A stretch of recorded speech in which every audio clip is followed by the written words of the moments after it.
Bonjour à tous et bienvenue dans le Job Show. Et aujourd'hui, on va découvrir un nouveau métier grâce à Andrea, qui va nous parler justement de son métier qu'on retrouve très souvent dans les entreprises, mais en fait finalement on ne connaît pas vraiment le contenu. Donc bonjour Andrea, comment vas-tu ? Bonjour les filles, merci de me recevoir, je vais très bien.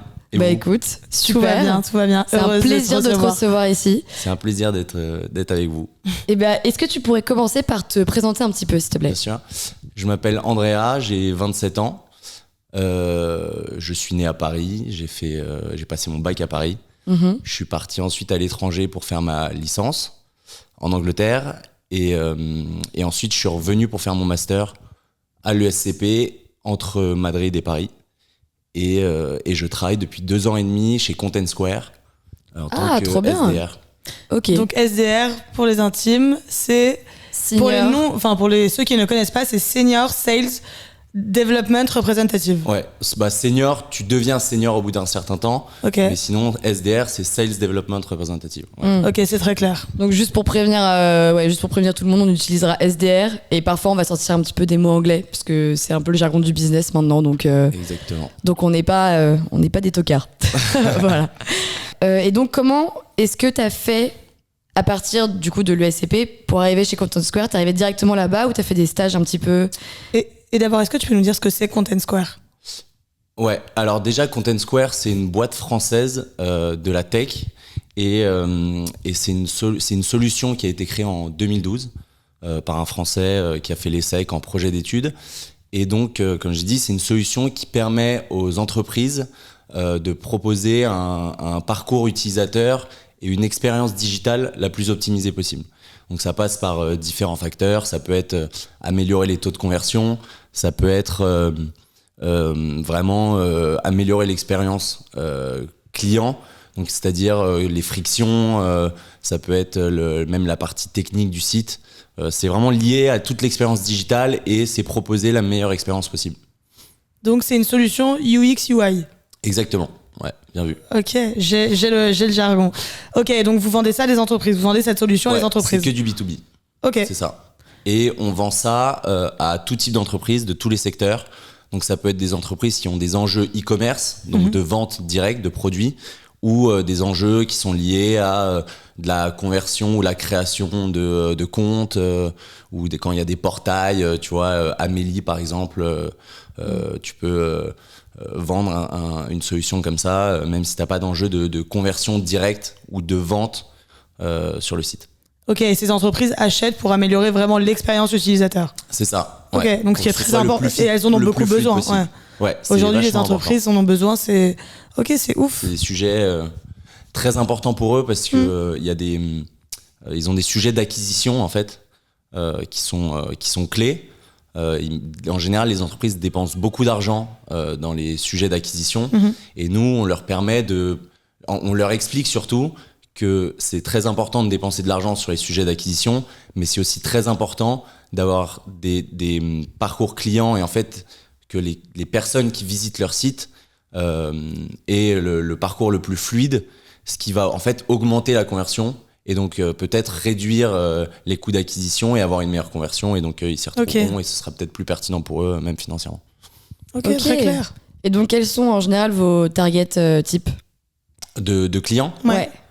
Bah, ça peut être tout. Ça peut être du retail. Donc, tu vois, par exemple, ça peut être une boîte qui vend des pulls sur Internet, ou genre From Future, ou peu importe. Ça peut être des banques, ça peut être des assurances, ça peut être des grands groupes pharmaceutiques, dans les énergies. Vraiment, c'est très large. À partir du moment où l'entreprise avec laquelle on discute a des enjeux sur le digital, que ce soit sur des applications mobiles ou sur des sites internet, nous on est pertinent et on peut vraiment et même on apporte de la valeur sur ces sujets-là. Ok, d'accord. Bon bah hyper intéressant. Et avant qu'on aille un peu plus dans les détails de ton métier, est-ce que tu peux nous raconter justement donc au moment où tu es arrivé chez Content Square, comment t'en as entendu parler et quel a été le processus de recrutement justement ? Ouais. Donc moi, juste après le SCP, j'avais fait un stage en venture capital à Paris. Donc j'avais déjà entre guillemets mis un peu un pied dans la tech. J'avais trouvé ça super intéressant. J'ai beaucoup aimé cette expérience. Sauf qu'il y a eu un peu c'était au moment où la bulle du venture capital a un peu éclaté, où il y avait beaucoup moins d'investissement de la part des fonds, où l'argent était était beaucoup moins déployé par les fonds. C'était plutôt du support de portefeuille, etc. Donc c'était très compliqué et ça recrutait très peu. Donc c'était très compliqué. Donc j'ai mis ça un peu de côté. Et après Content Square, donc c'est vraiment une grosse boîte de la tech française. Tu vois, c'est une licorne de la tech, pardon. Et donc je connaissais déjà un peu. Et j'ai un de mes très bons copains qui était chez Content Square à l'époque et qui est toujours d'ailleurs, qui est rentré dans la boîte au même poste que moi et qui au bout de un an et demi est passé dans l'équipe Corporate Finance. Et donc il m'en a parlé, il m'avait dit renseigne-toi un peu, c'est une super boîte, hyper dynamique, en pleine évolution, il y a plein de sujets, plein de challenges, t'as plein de perspectives d'évolution au sein de la boîte aussi, donc super intéressant. Et donc je me suis pas mal renseigné sur le produit aussi. C'est important d'aimer le produit que tu vends aussi, pour le vendre. C'est important d'aimer le produit que tu vends parce que faut être assez convaincu de la pertinence et de la pertinence du produit. Faut croire au produit et donc c'est vachement important évidemment et au-delà de ça aussi la structure de l'entreprise, un peu la manière dont elle s'est construite. Tu vois, tu dis c'est assez stylé, genre c'est un mec de l'ESSEC en projet de fin d'études de ouf. Qui a monté ça en 2012. Aujourd'hui t'as plus de 1500 personnes, la valorisation de la boîte est à plus de 5 milliards, t'as des bureaux un peu partout dans le monde. Tu vois, tu t'es dit, moi je voyais mon pote qui avait commencé au même poste que moi et qui est maintenant à New York dans les équipes Corporate Finance. Tu te dis, putain, ça fait rêver aussi. C'est pas mal quoi. Et ça attire, donc ça t'a attiré. C'est assez attractif et en plus, vraiment la boîte était en train d'évoluer sous plein de formes et donc je me suis dit, je vais rentrer par cette porte-là.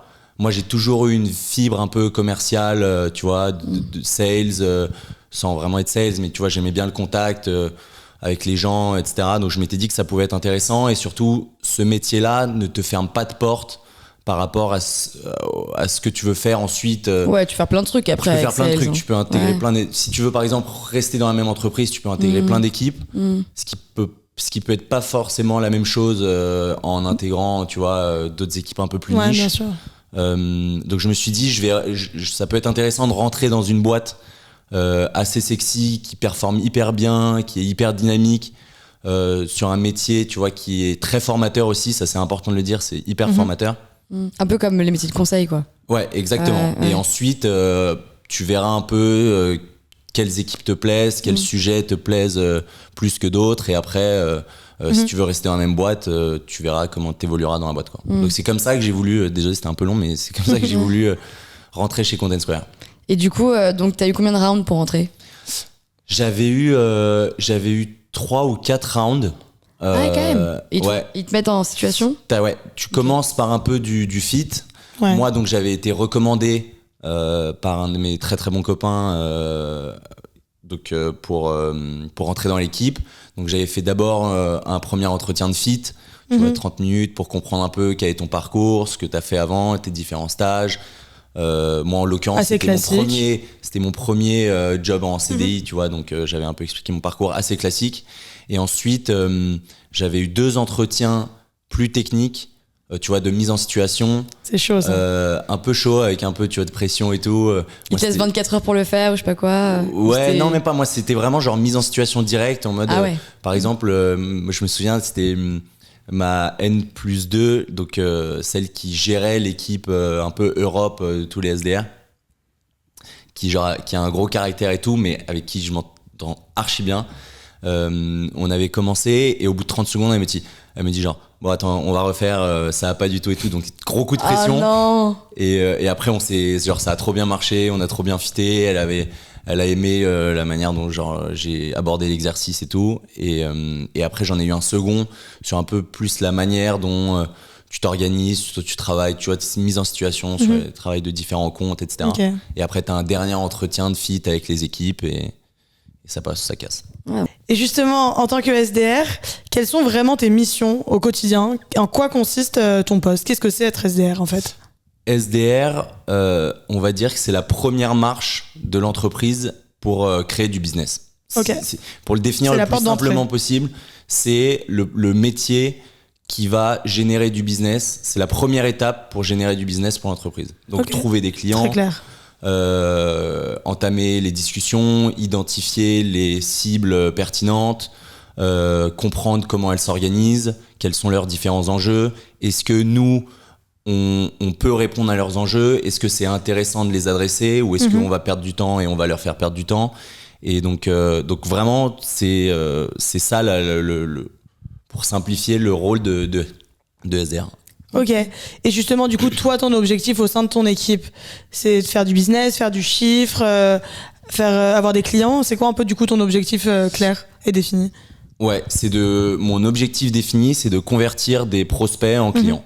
Okay. Et un tout petit peu plus précisément, ça va être pour la segmentation des petites entreprises, ça va être identifier, donc comme je vous l'ai dit, les entreprises pertinentes qui ont des enjeux sur le digital, etc.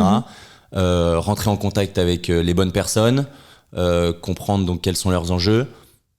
Moi, présenter l'entreprise, les différents produits, leur expliquer, donc créer un peu, tu vois, de la traction, de l'attractivité, leur donner envie d'aller un peu plus loin dans le process pour qu'ils aussi ils voient comment ils pourraient se projeter avec un produit tel que celui qu'on vend. Et ensuite, tu vois, après avoir identifié tout ça, envoyer ça et faire la passation au sales, donc au commercial, qui va reprendre le cycle de vente et qui lui va vraiment aller plus en détail avec différentes équipes. On a différentes équipes qui structurent un peu tout ça. C'était notre question d'après, justement, la diff entre SDR et sales. Sales comme on l'entend. Bah moi vraiment je travaille sur la première partie du process. Et à partir du moment, donc tout ce que j'ai expliqué, et à partir du moment où j'aurais construit cette relation avec le prospect, cette relation, tu vois, ce cycle de vente, on va dire, à partir du moment où j'aurais construit cette relation et que j'aurais un peu identifié les différents enjeux sur lesquels on pourrait les accompagner, je vais transmettre tout ça aux sales. On va faire, tu vois, donc je vais lui donner les différentes informations. On va organiser un call avec le prospect, tu vois, un Zoom en général, c'est un Zoom. Et là, il n'est pas encore signé? Non, pas du tout, pas du tout. Et donc, je vais lui transmettre tout ça. Et lui, après, avec, tu vois, donc des personnes plus techniques de chez nous qui vont aller vraiment dans le détail du produit, le montrer aux entreprises qu'on veut signer, va reprendre tout le cycle de vente et lui va ensuite faire en sorte de signer le logo, l'entreprise et qu'ils deviennent clients Content Square. Okay. Donc c'est un travail d'équipe et en même temps tu délègues pas mal après. Ouais, c'est ça. C'est un travail d'équipe. T'as pas mal d'équipes qui sont impliquées aussi là-dedans. Tu vois, on travaille beaucoup avec les équipes marketing. On travaille beaucoup avec donc ce qu'on appelle les pre-sales. Donc, c'est ceux qui sont un peu plus sur la partie technique du produit et qui vont expliquer de manière plus claire que nous, tu vois, comment fonctionne la solution. On va en général, tu vois, on va montrer comment on a travaillé avec d'autres entreprises et comment on leur a apporté de la valeur. Tu vois, sans donner le nom de nos clients, mais en leur disant écoutez, on a le taux de conversion avec un acteur qui évolue exactement sur le même secteur d'activité que le vôtre est passé de X à X plus 2, X plus 3, et voilà. Tu te vends, quoi. Voilà, exactement. Okay. Et après, y a d'autres équipes aussi, tu vois, les CSM, Customer Support Manager, qui vont un peu gérer tout ça pour aller au bout du deal. Ok. Et justement, nous, on a un peu l'image du sales qui est toute la journée au téléphone, qui débauche. Toi, c'est vraiment ça, c'est ton métier? Alors, dans l'idée et l'idée qu'on a du SDR, c'est ça. Okay. Je pense qu'elle dépend beaucoup aussi de la boîte dans laquelle t'es, de la taille de la boîte et de la légitimité de la boîte, on va dire, sur le marché. Et donc, je pense que ça peut être un métier assez difficile quand par exemple tu bosses pour une petite boîte qui est pas du tout reconnue et donc tu prends beaucoup de portes. La proposition, en fait, montrer la valeur peut être beaucoup plus difficile quand tu es dans une petite boîte, tu vois, qui est en train de se développer. Mais quand tu es chez Content Square par exemple, je dirais même que c'est presque un autre métier que les autres SDR, quand tu es dans ces grosses boîtes là, parce que en général, les équipes avec qui tu vas échanger connaissent déjà un peu Content Bien Square, sûr, en ouais. ont déjà entendu parler. Après, souvent, tu vois, ils ont des idées un peu fausses peu faussées du produit, du prix aussi, parce que nous, on est considéré comme une entreprise avec un produit assez cher, sauf que maintenant c'est plus du tout le cas. Tu vois, on s'adresse à tout type d'entreprise, donc c'est hyper adapté, on est hyper agile par rapport à ça. Et donc nous, le travail, ça va être plus un travail éducatif, tu vois, leur dire bah ok, peut-être que vous avez ça en tête, peut-être qu'on a déjà discuté il y a 1 an, 2 ans, 3 ans, sauf qu'aujourd'hui, suite par exemple au rachat de différentes boîtes par Content Square, bah, on adresse ces sujets-là qu'on n'adressait pas avant, on les price beaucoup moins cher, tu vois, il y a plein de sujets. Et tu as quand même tout ce côté très challengeant de tu parles à un client qui n'a toujours pas acheté ton produit de toutes les façons. Ouais. Donc il y a quand même ce côté vraiment sales où tu dois informer mais aussi quand même convaincre ton prospect. C'est clair, à 100%. Okay. Et oui, évidemment, tu passes du temps à essayer d'appeler les différentes équipes pour, tu vois, créer du contact avec eux et avoir essayé de prendre un moment avec eux, essayer de les convaincre de prendre un moment avec toi. Ouais, bien sûr. Tu vois, dans leur agenda, alors que les mecs, ils ont déjà 1000 trucs à faire dans leur semaine.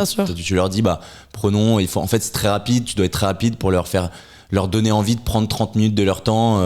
Avec toi et après tu vois et surtout qu'en général c'est des mecs assez bien placés dans leur boîte eux-mêmes, donc, t'essayes d'aller tu vois reacher le plus haut possible. Après ça dépend aussi de la taille de l'entreprise. Si c'est genre un gros groupe, tu vas quand même essayer d'aller sur des postes peut-être un peu plus opérationnels au début. Après tu vois les managers, enfin tu vois un peu où est-ce que tu mets ton curseur, comment tu structures on va dire ta stratégie d'attaque du compte. Et donc c'est pour ça que chez Content Square, je trouve que t'as un peu cet enjeu stratégique chez le SDR où tu te dis ok bah on est quand même une grosse boîte de la tech, on est quand même identifié, on a la légitimité pour aller reacher des gros groupes, et donc ce gros groupe là qui sont en général tentaculaires, tu vois, genre les Stellantis, LVMH, Engie et tout, c'est des énormes groupes.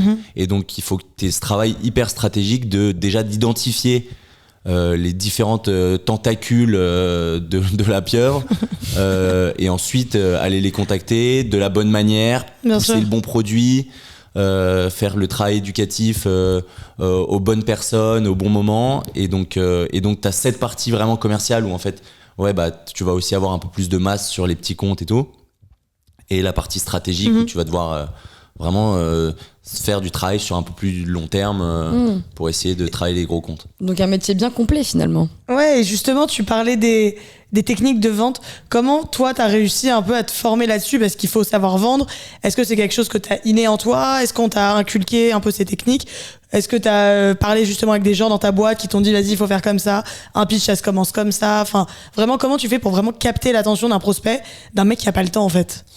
Alors je pense que déjà t'as des gens qui sont plus ou moins faits pour tu vois, qui ont plus ou moins cette fibre commerciale et qui ont plus ou moins cette appréhension d'aller échanger avec des gens qui connaissent ni d'Adam ni d'Ève, ou alors qui vont pousser un produit, tu vois, à des gens qui n'ont pas forcément envie de leur parler, la manière dont ils vont réagir par rapport aux noms qu'ils vont prendre ou aux portes, ou tu vois les trucs un peu plus agressifs et tout. Et après au-delà de ça, en général, tu vois, à ton arrivée dans la boîte, sur l'onboarding, t'as quand même un peu des formations sur ces différents sujets. Et après, t'as vraiment différentes écoles, tu vois. T'en as qui vont préférer aller échanger avec des clients, des prospects et des entreprises par mail, tu vois, parce qu'ils sont un peu moins à l'aise au téléphone, etc. Ça convertit moins quand même. Et donc ça convertit moins, c'est plus de temps. Tu vois, c'est quand même plus du travail de fond et un peu plus moyen terme.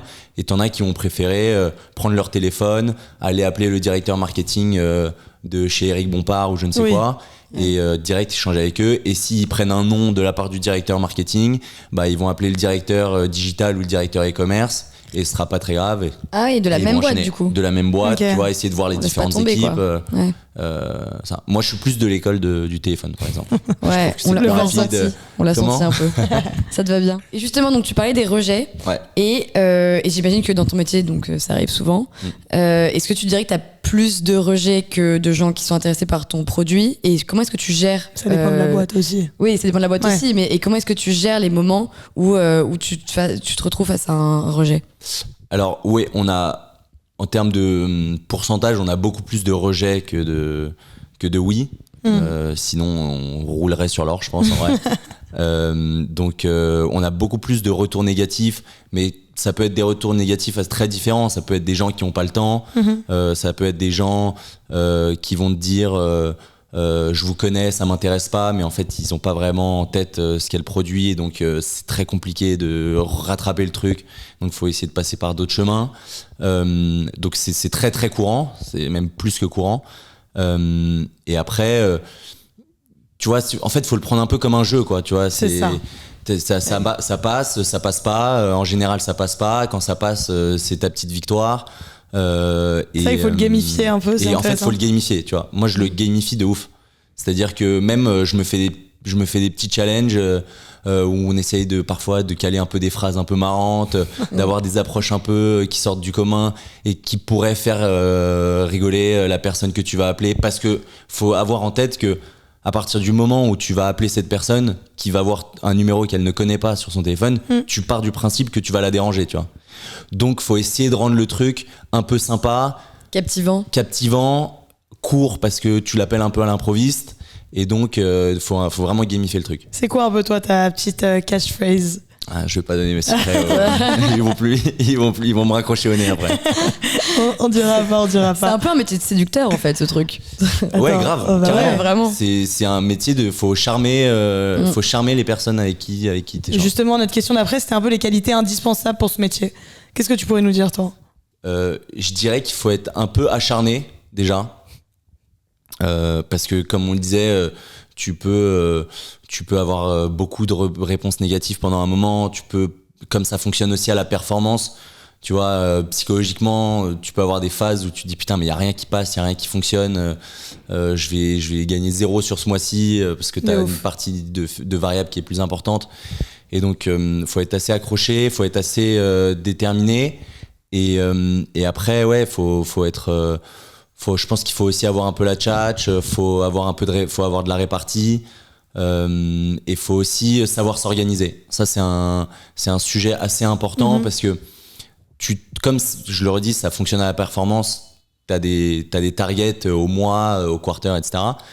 À partir du moment où tu fais tes chiffres, on te laisse tranquille. Donc tu t'organises comme tu veux. Okay. Si tu les fais pas et tout, là on sera un peu plus sur ton dos à juste titre, tu vois, et on va un peu plus te challenger et tout ça. Et donc, à partir du moment où tu arrives à trouver un peu ton rythme de croisière, tu t'organises un peu comme tu veux.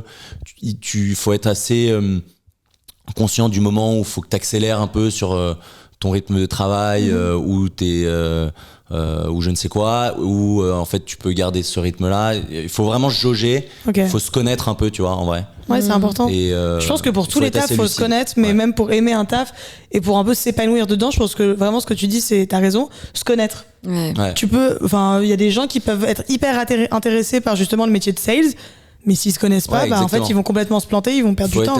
Faut être assez lucide. Faut être assez lucide sur ce qui te plaît moins. Sur ce sur quoi t'es bon et t'es moins bon, tu vois. Peut-être qu'il y a un truc que tu préfères faire, mais en fait t'es pas bon dedans. De ouf. Donc va falloir que tu te fasses un peu mal à la tête et top sur le sujet que t'aimes, qui te plaît un peu moins. Et donc ouais, je dirais que c'est ça après les. Et justement, tu parlais de travailler à la commission. Ouais. Est-ce que t'as un variable du coup? Est-ce que tu trouves que ça c'est un des challenges de ton métier? Ouais, attends, j'ai juste une autre question par rapport à ça. Ouais. Et du coup, t'as un minimum à respecter. Et après, une fois que t'as atteint ce minimum, après, ça devient de la commission ou c'est... En gros, comment ça se passe la rémunération? T'as un fixe, ensuite t'as ton variable.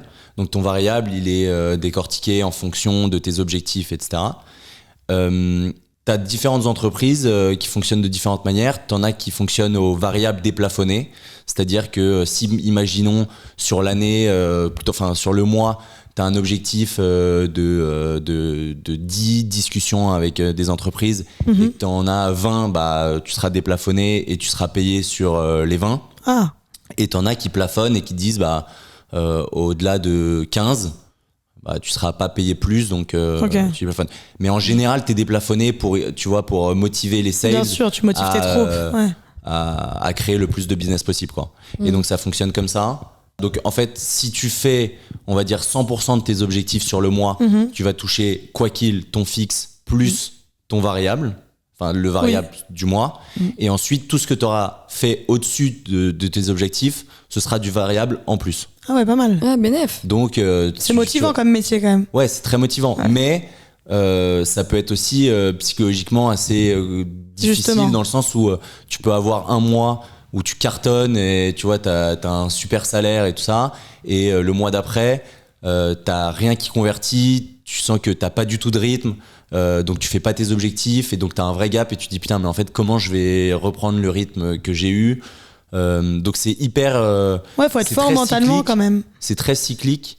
Et même au-delà d'être cyclique, tu peux pas te projeter, quoi. Tu vois, tu peux c'est pas comme un métier, je sais pas, c'est pas comme un métier au marketing où peu importe le mois, tu toucheras fixe, le même montant à la fin du mois, tu vois. Ouais, c'est vrai que c'est un vrai justement, c'est un des challenges de ton métier, je pense. Ouais. Donc c'est un gros challenge, c'est en fait c'est un avantage comme ça peut être aussi un inconvénient, tu vois. Ouais.